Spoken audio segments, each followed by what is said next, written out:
जगह है, इसका नाम है पॉइंट पेड्रो। ये अक्सर एग्जाम में क्वेश्चन पूछता है इनमें से कौन सा स्थान भारत में नहीं है, तो ऑप्शन डी पे रहता है पॉइंट पेड्रो, जो भारत में न होकर श्रीलंका में।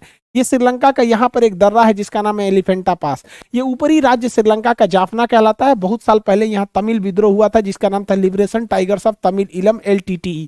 इनका कहना था कि हम ये राज्य अलग दे दीजिए, ये मेरा एक अलग देश रहेगा।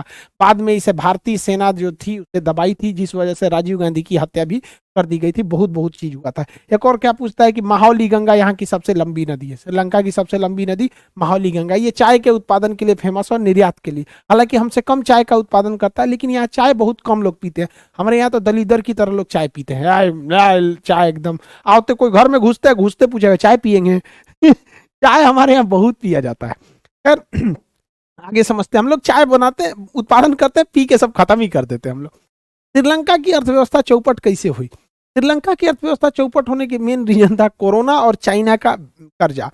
कि श्रीलंका की अर्थव्यवस्था में 10% योगदान उसकी जीडीपी में टूरिस्ट का था, पर्यटन का।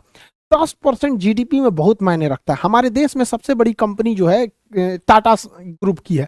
टाटा सन्स है, टाटा स्टील है, टाटा टेलीकॉम है, टाटा की एयरलाइंस है, टाटा नमक है, टाटा का कुल्हाड़ी फावड़ा ये सब बनता है, टाटा के आपका अब देखेंगे TCS है, कई कंपनियां हैं टाटा की। टाटा इतना बड़ा कंपनी होने के बावजूद भारत में केवल 5% जीडीपी में योगदान करता है, जबकि श्रीलंका में टूरिज्म जो था वो 10% करता था। लेकिन कोरोना के बीच में टूरिज्म चौपट हो गया। टूरिज्म चौपट होगा तो विदेशी मुद्रा आए नहीं, जिस वजह से यहाँ श्रीलंका में महंगाई बढ़ गई। खाद्यान्न में 14% की महंगाई देखी गई। खैर खाद्यान्न में भारत में भी 14% की महंगाई देखी गई यहाँ पर। लेकिन पेट्रोलियम में यहाँ 85% की महंगाई देख गई, जो पेट्रोलियम क्राइसिस आ गया भयानक। यहाँ पर फॉरेन मुद्रा इतना कम पड़ गया कि भारत वहाँ की श्रीलंका की सरकार को लूज डॉलर रिसीव करने पड़े। मतलब जिसके पास $1 को $2 है ना, वो भी बैंक में जाके दे सकता है ताकि देश के पास कुछ फॉरेन रिजर्व आ सके। ये लोग ये जो महिंद्रा राजपक्षे है ना, अपने आप में बहुत उड़ते थे, अत्यधिक ज्यादा घमंडी इंसान। हम क्या बोले, विदेश नीति का मामला है, वरना ये अपने देश में चुनाव केवल भारत को गरिया के जीते थे। यहाँ पर अभी मालदीव में भी यही हो रहा है। अब हम क्या करेंगे, जस करनी तस भोगी पावर है भैया। भारत के लोगों को आप बोलते हैं, क्या बात बोले हम यहाँ पर। कहाँ जाए, चाइना को लगता था कि ये यहीं पे, चाइना गुलाम बना के रखना चाहता है। हमारे भारत के लोग हम जीते हैं और जीने चाहते हैं। अब आया समझ में यहाँ पे, अब भारत के पीछे आ रहा है। इनके यहाँ फॉरेन रिजर्व पूरी तरह से चौपट हो गया।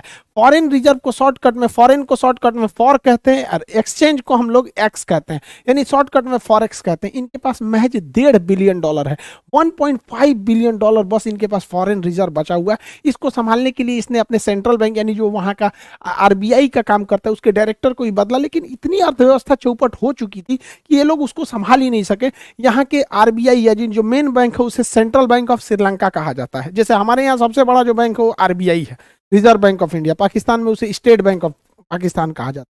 वो भी अब संभाल नहीं पाया। हाल ये हो गया कि श्रीलंका को अपने 3 देशों से राजदूत वापस बुलाने पड़े। राजदूत बहुत जरूरी होता है 2 देशों में रिलेशन को बनाकर रखने के, वरना राजदूत नहीं रहेगा तो देश में बड़ा दिक्कत हो जाएगा, रिलेशन खत्म होने लगता है।